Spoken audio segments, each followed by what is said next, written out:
So এই জন্য এক্সটাকে আমরা এখানে ডিফাইন করলাম এবং ওয়াইটাকে আমরা এভাবে ডিফাইন করলাম, ঠিক আছে।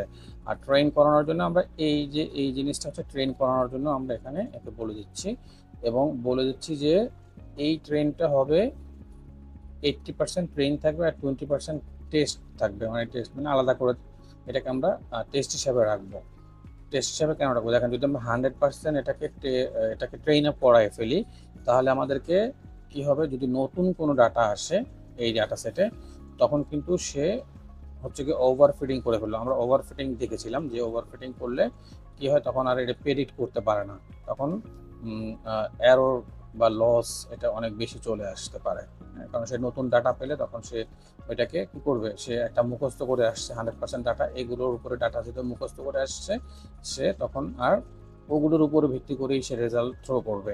এই জন্য আমরা কি করব, কিছু গ্যাপ রাখবো বা টেস্ট হিসেবে আমরা 20% ব্যাক এন্ড রাখবো। এটা হচ্ছে কি আমাদের নতুন ডাটা আসলে বা ওই ডাটার উপর ডিপেন্ড করে আমাদেরকে এই প্রেডিকশনটা দিবে। এই জন্য আমরা 100% ডাটা সেটটাকে ট্রেন করাচ্ছি না।